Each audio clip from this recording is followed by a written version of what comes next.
Muy buenas noches. Bienvenidos al seminario profético de Apocalipsis. Que Dios os bendiga con su gracia, con su amor, con su misericordia. Es un placer tener la oportunidad de poder reunirnos para estudiar la palabra de Dios. El tema de hoy se intitula La Bella, la Bestia y el Cordero.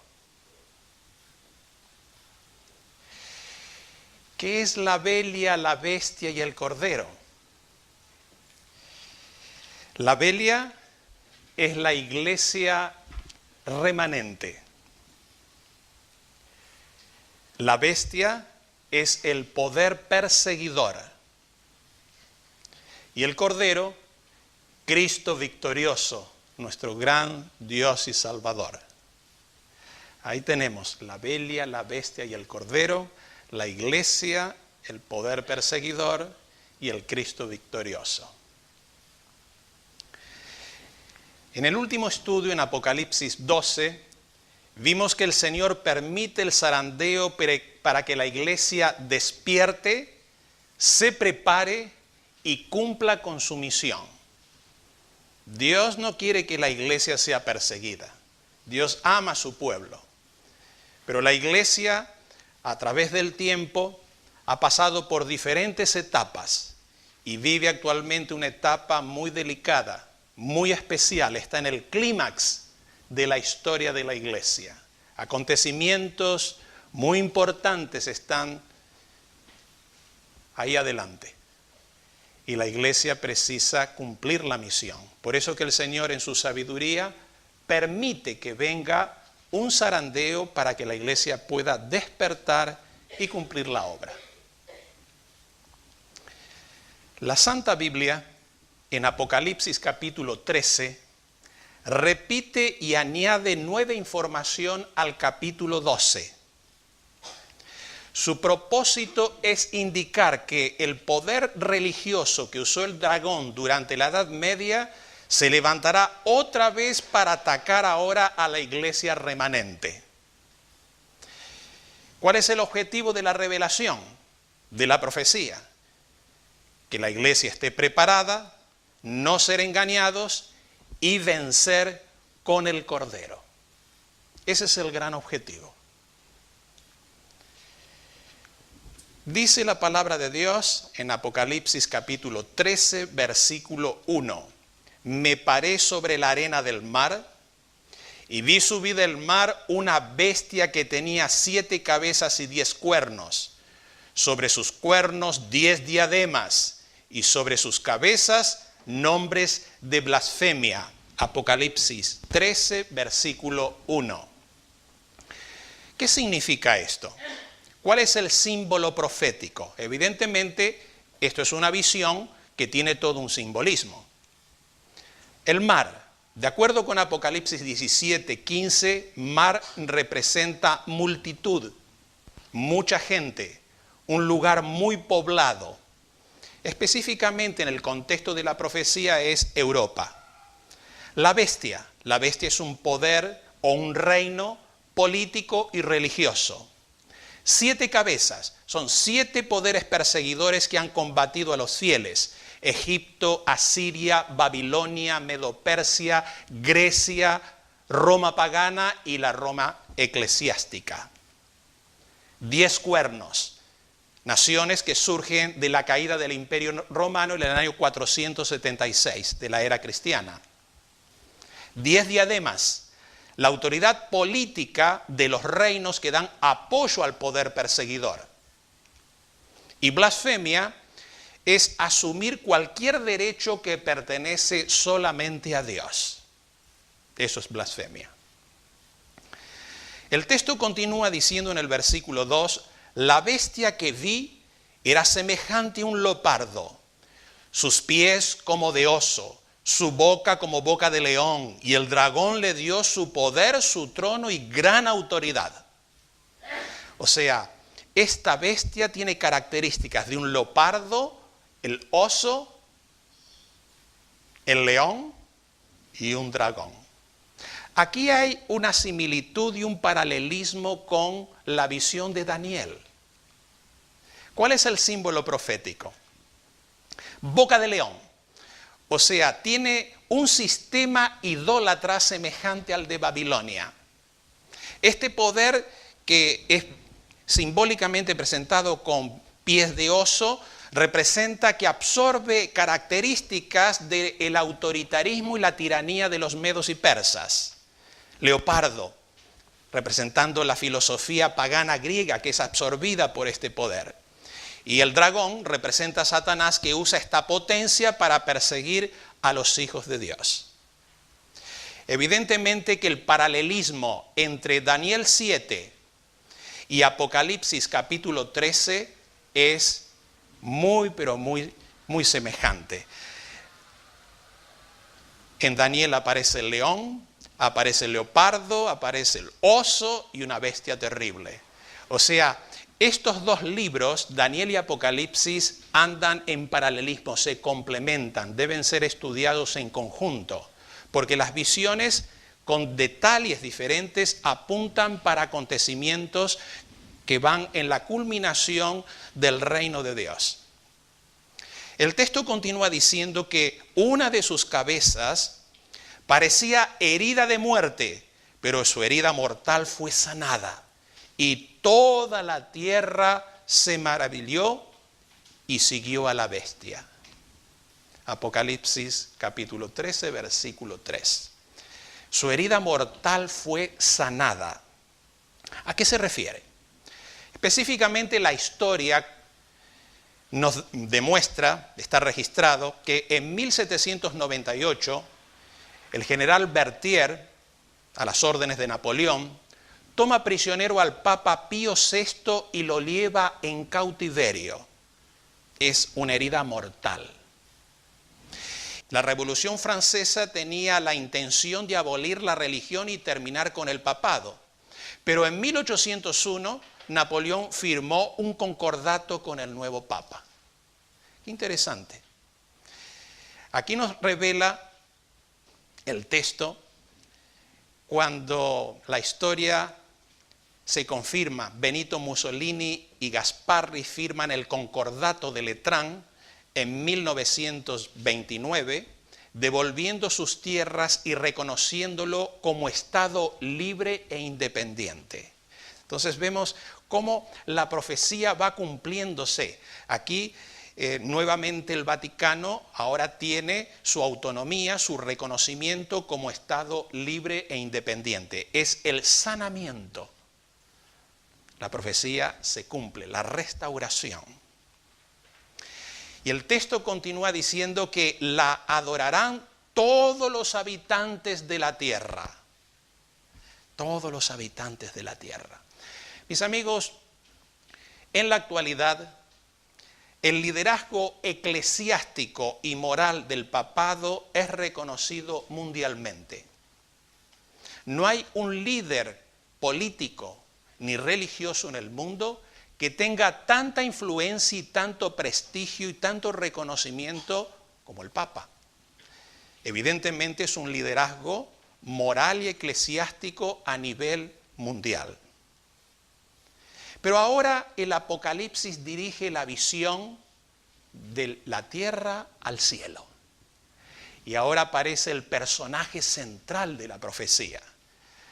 Porque la profecía, aunque muestra diferentes elementos y protagonistas, el protagonista principal, el personaje central, no son los generales, ni los reyes, ni los poderes políticos, ni religiosos.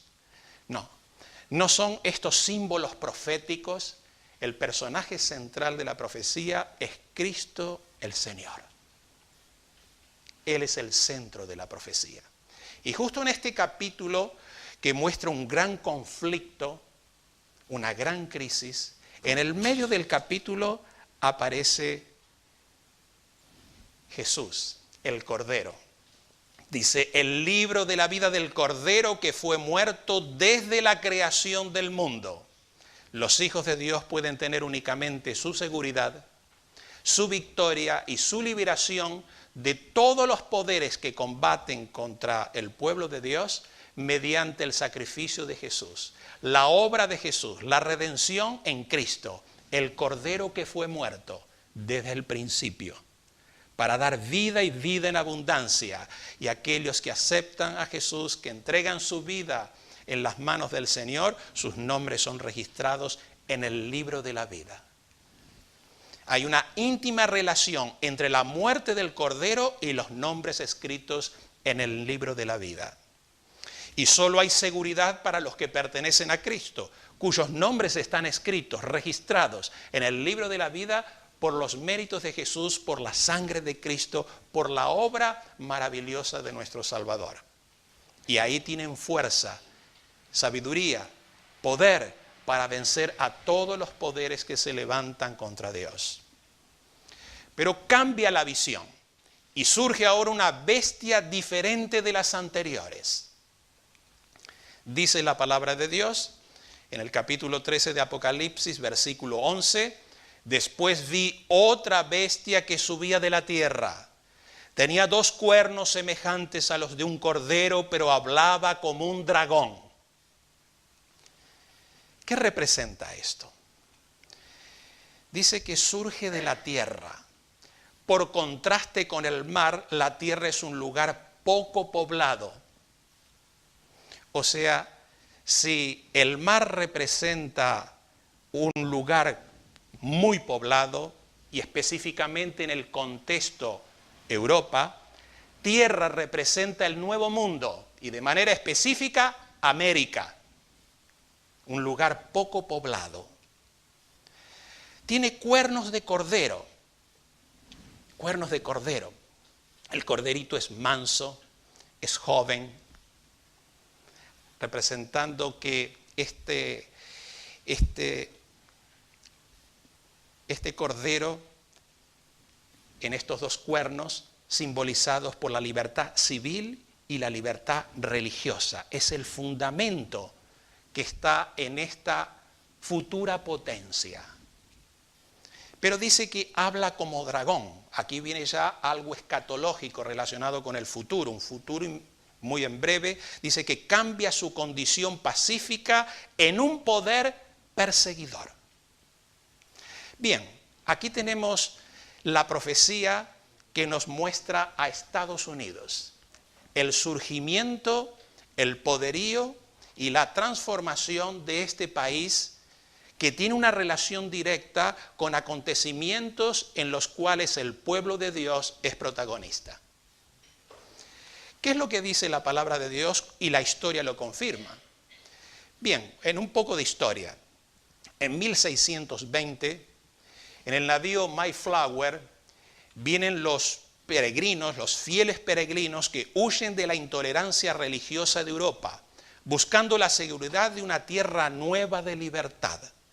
Huyen de todos estos acontecimientos que han surgido como consecuencia de la reforma, de la contrarreforma, de las persecuciones, y quieren un lugar para poder adorar a Dios en paz, con libertad de conciencia, con libertad de culto. Buscan un lugar nuevo, y estos fieles peregrinos encuentran este lugar en el Nuevo Mundo, en América.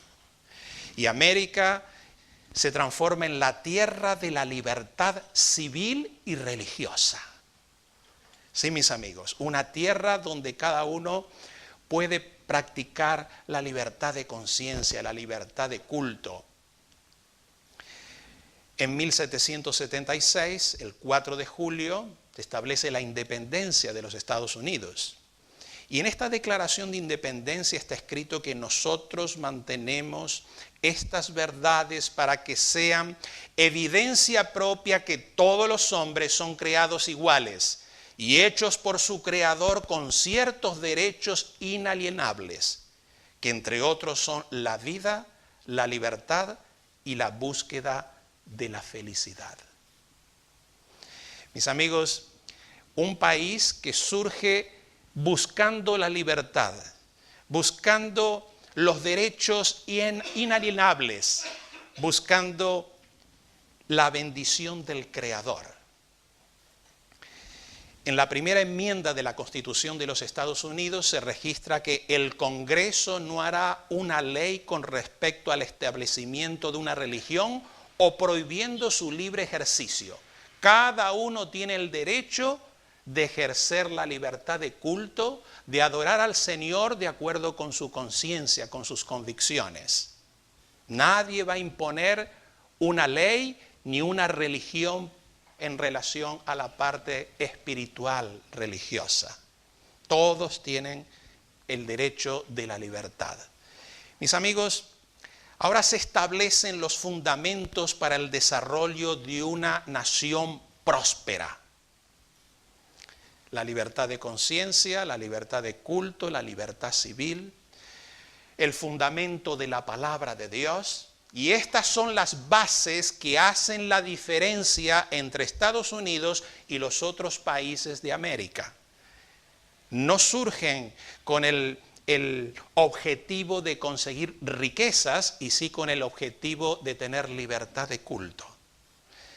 Y son bendecidos por Dios y se transforman en una potencia mundial.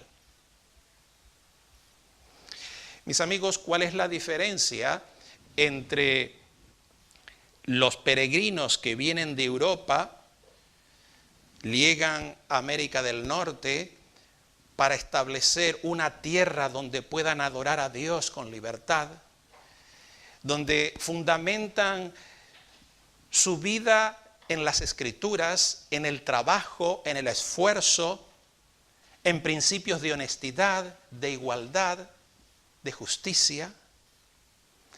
¿Cuál es la diferencia cuando en otros territorios de América el objetivo es conquistar, tener riqueza, poder, ganancias?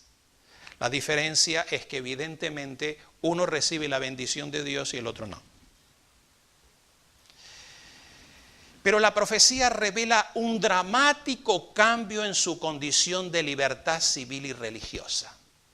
El comienzo de los Estados Unidos y el objetivo de los fieles padres peregrinos, con el pasar del tiempo va quedando de lado. Hoy vivimos en un mundo totalmente globalizado, en un mundo donde los parámetros morales, religiosos y espirituales han quedado de lado muchas veces. La profecía revela ahora algo en un futuro breve, algo escatológico, que hay un cambio dramático en la condición de este país, en su condición de libertad civil y religiosa. ¿Qué es lo que sucede? Dice la palabra de Dios: tenía 2 cuernos semejantes a los de un cordero, pero hablaba como dragón. Esto es lo que viene ahora. Hablaba como dragón.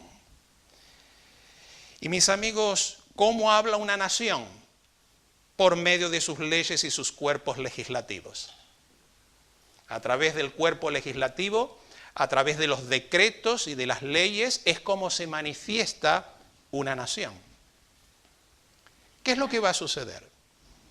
Dice en el versículo 12 que ejercía la autoridad de la primera bestia en presencia de Elia y hacía que la tierra y sus habitantes adorasen a la primera bestia cuya herida mortal fue sanada. O sea, esta es la condición que la palabra de Dios nos muestra de lo que viene ahora en un futuro muy breve. La Biblia predice una futura confederación religiosa que intentará unir a la iglesia con el Estado. ¿Y qué sucede cuando la iglesia y el Estado se unen? ¿Cuál es el resultado? El resultado es persecución, intolerancia religiosa, restringir la libertad de culto. En Europa eso, en varios países, ha sido una realidad a través de la historia. Cuando el Estado y la iglesia andan de manos dadas, generalmente la libertad religiosa queda de lado. ¿Qué eventos llevarán a la unión de la iglesia con el Estado? ¿Qué va a suceder para que la iglesia y el Estado se unan? La situación mundial, una situación de desastres naturales, habrá calamidades, grandes tormentas, grandes inundaciones, terremotos, un colapso moral como nunca ha habido en la historia. Jesús dice como fue en los tiempos de Noé, terrorismo, guerras con armamentos que pueden destruir el planeta, una crisis económica a nivel internacional. Toda esta situación lleva a una gran confusión y crisis internacional de un estado caótico en todo el mundo. Esto es lo que tenemos en un futuro inmediato. Muy bien. Esta gran confederación que intenta unir a la iglesia con el Estado verá el volver a Dios como la única respuesta a la crisis mundial. O sea, el raciocinio es este. La situación social, política, moral, económica del mundo es un caos. Esto no sucede porque nos hemos apartado de Dios. Las maldiciones divinas están sobre la tierra. ¿Cuál es la respuesta y la solución? Volver a Dios. Vamos a volver a Dios, entonces vamos ahora a tener la solución. Evidentemente que el volver a Dios da respuesta y solución, siempre y cuando el volver a Dios esté dentro de los parámetros bíblicos, de su santa palabra, de sus mandamientos y sus principios.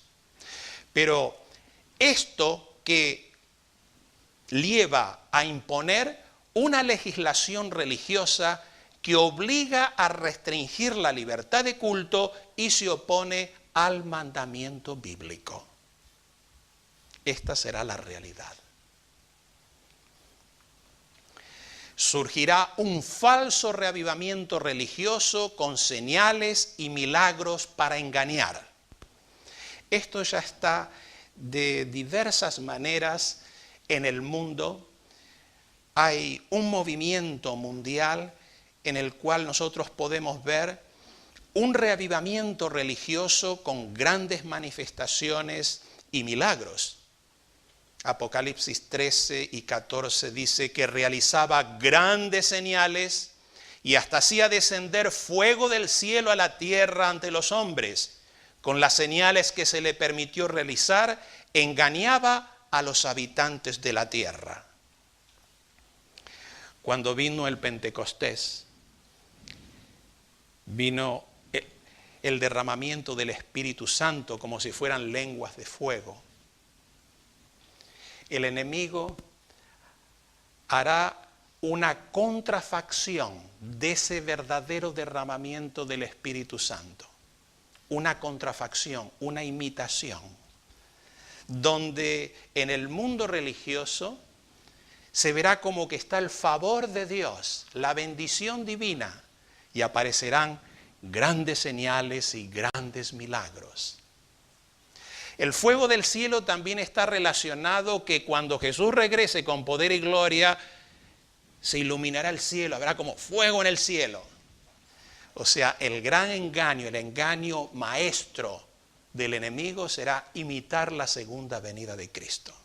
Este será el engaño final. Pero dice que engañaba a los habitantes de la tierra. Sí, el enemigo está trabajando de una manera muy sutil. Él está trabajando porque dice la palabra de Dios que se levantarán falsos cristos, falsos profetas, harán grandes señales y prodigios para engañar, si fuera posible, aún a los elegidos. ¿Qué va a suceder, mis queridos amigos, cuando nosotros delante de nuestros ojos contemplemos la operación de un milagro, o de varios milagros, o de manifestaciones sobrenaturales? ¿Vamos a reaccionar de qué manera? Dependiendo de cómo vives tu cristianismo ahora, tu relación con el Señor, Tu compromiso con la misión ahora será cómo vas a reaccionar en ese momento. Esa es la realidad. Mis queridos amigos, la palabra de Dios dice, ordenaba que a todos, pequeños y grandes, ricos y pobres, libres y siervos, se les ponga una marca en la mano derecha o en la frente, y que ninguno pueda comprar ni vender sino el que tenga la marca o el nombre de la bestia o el número de su nombre.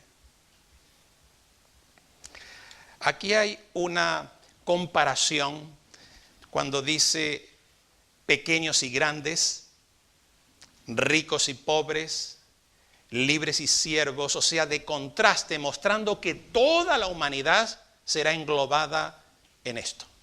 Comenzará en Estados Unidos, de la unión Iglesia y Estado. Serán aprobadas leyes que están en relación con la parte religiosa. Pero esto después se extenderá a todos los países. La marca de la bestia. ¿Qué es la marca de la bestia? Han surgido muchas ideas, muchas teorías y algunas especulaciones también, de que la marca es una señal que se coloca en la mano con un chip electrónico, pero no es lo que dice la palabra de Dios. No es una marca visible a los ojos humanos. Para yo poder entender lo que es la marca de la bestia o la señal de la bestia, yo preciso saber qué es el sello o la marca de Dios. En la Biblia vemos que hay dos sellos o marcas: el sello de Dios y la marca de la bestia. Si conozco el sello de Dios, voy a saber cuál es el sello de la bestia. Cuando estudiamos el sellamiento en el capítulo 7 de Apocalipsis, vimos que el sábado es el sello de Dios. En el cuarto mandamiento, Éxodo capítulo 20, versículo 8 al 11, escrito por el dedo de Dios en las tablas de piedra, dice: acuérdate del día del sábado para santificarlo, porque en 6 días Jehová hizo el cielo, la tierra, el mar y todo lo que contiene, y reposó en el séptimo día. Por eso el Señor bendijo el sábado y lo declaró santo. O sea, el sábado es el sello de Dios porque muestra el nombre de la autoridad. ¿Quién es la autoridad que da esta ley? Jehová, el Señor. ¿Cuál es su condición? Él es el creador. ¿Y cuál es el territorio que él domina? El cielo y la tierra. Entonces el cuarto mandamiento muestra de manera muy específica el sello de Dios. También en Ezequiel 20, versículo 2 y versículo 20 dice: les di también mis sábados para que fuesen una señal, una marca entre mí y ellos, para que supiesen que yo soy el Señor que los santifico. Una marca, una señal del poder de Cristo como creador, como libertador y como redentor. Ahí está el sello, la marca de Dios. La guarda del sábado es una señal de obediencia y significa que Jesús es verdaderamente el Señor de nuestra vida. Por amor, por gratitud, por liberación, por transformación de nuestra vida y por la paz que disfrutamos en el reposo de Cristo, tenemos la guarda del sábado como una señal. Bien, ¿cuál es entonces la marca o la señal de la bestia?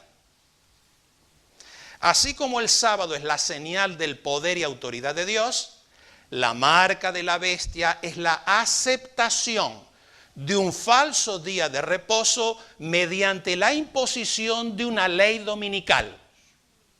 Esa es la marca de la bestia. El domingo es un símbolo de la autoridad política y religiosa de la bestia contra los mandamientos y el gobierno de Dios. Surge la pregunta: ¿tiene alguien la marca de la bestia hoy? No. Nadie tiene hoy la marca de la bestia. Nadie recibirá la marca de la bestia hasta que sea aprobada una ley dominical obligando a sustituir el sábado bíblico. Cuando esto sea conocido mundialmente, cuando haya luz en cuanto a esta temática y sea establecido por ley, entonces sí, cada uno tendrá que decidir de qué lado va a estar. El punto principal no es un asunto de días. Lo importante es lo que estos días representan. El sábado es una señal del poder y de la autoridad de Cristo. Él mismo dijo, así el Hijo del Hombre es también Señor del sábado. El domingo, como día de reposo, es de invención humana y un atentado contra la autoridad de Cristo. Cuando salga esta legislación, que dice el texto bíblico que hablará como dragón, cuando salga esta legislación, guardar el sábado bíblico representará lealtad al Señor y guardar el domingo obediencia a la bestia y rebeldía contra Dios. Jesús dijo en Marcos 7, versículo 7, en vano me honran cuando enseñan como doctrinas mandamientos de hombres. Mandamientos de hombres. Y es lo que va a suceder muy en breve. El sello contrasta con la marca de la bestia y hará la diferencia entre los hijos de Dios y los rebeldes. Sí, mis amigos, el tema principal será: ¿a quién voy a obedecer cuando venga una ley que me obliga a andar de acuerdo con los mandamientos de los hombres y transgredir el mandamiento bíblico? ¿A quién voy a obedecer? ¿Al cordero o a la bestia cuando venga esta persecución? Evidentemente, mis amigos, si nosotros estamos con el Señor, firmes, unidos, andando de la mano del Señor, si permitimos que Él sea el Señor de nuestra vida, si nos colocamos totalmente en sus manos, cuando venga este tiempo, estaremos también con el Señor y Él nos protegerá y nos cuidará. Pero eso tiene que comenzar ahora. No puede comenzar cuando venga esa situación. Mis amigos, aquí habla de el sello colocado en la frente, el sello de Dios.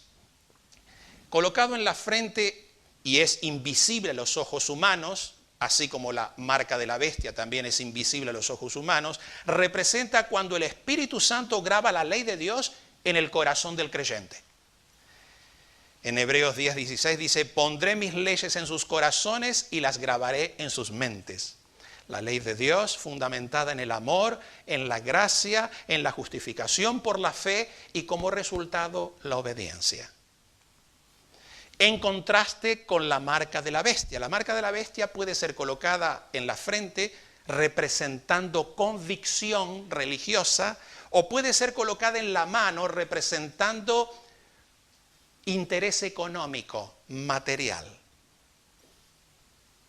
No tengo una convicción religiosa, pero por conveniencia, por una cuestión material, para poder trabajar, para poder tener, la marca en la mano. Y ahí aparece el texto del versículo 18 que dice, esto requiere sabiduría. El que tenga entendimiento cuente el número de la bestia, que es número de hombre, y su número es 666. Cuanto a esto también ha habido muchas ideas diferentes, muchas interpretaciones diversas y también mucha especulación.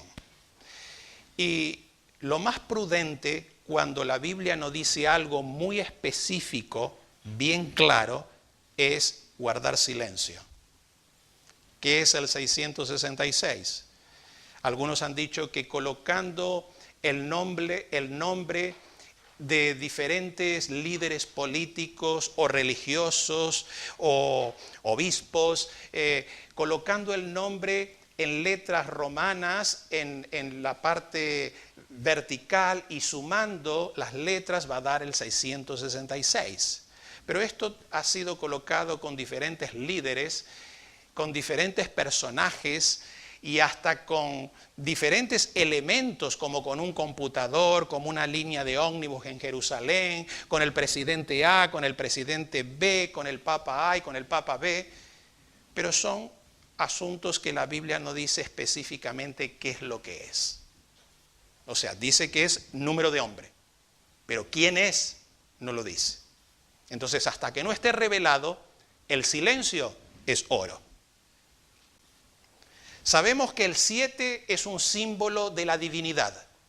El 7 es un símbolo que representa perfección, que representa plenitud, que significa la integridad de la gloria de la perfección divina. En contrapartida, el 6 es un número de hombre, pues el 6, el hombre es creado en el sexto día.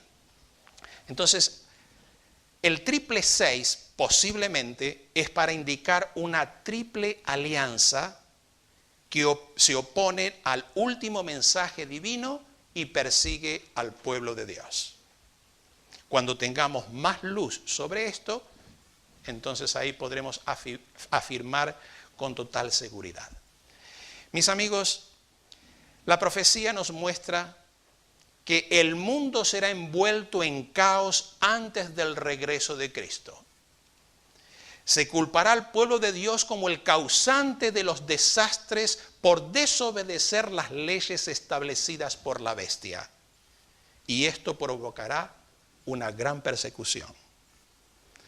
Los falsos milagros, los demonios que se manifestarán, aquellas obras sobrenaturales, prodigios y maravillas, dirán que las catástrofes, que la situación caótica del mundo es porque no se obedece las leyes establecidas por el Estado y la Iglesia.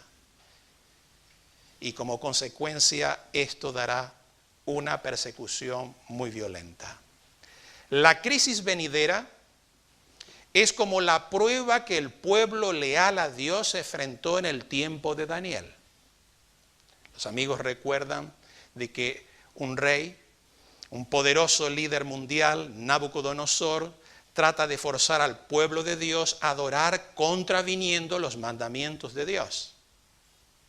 Y aquellos que no obedecen son condenados a muerte. Pero Dios les protege, Dios les libera. De manera semejante, la prueba en los últimos días será una poderosa unión de iglesia y Estado que trata de forzar al pueblo de Dios a adorar contraviniendo los mandamientos de Dios. Se acaba el tiempo de libertad. La situación que tenemos ahora es una situación muy privilegiada.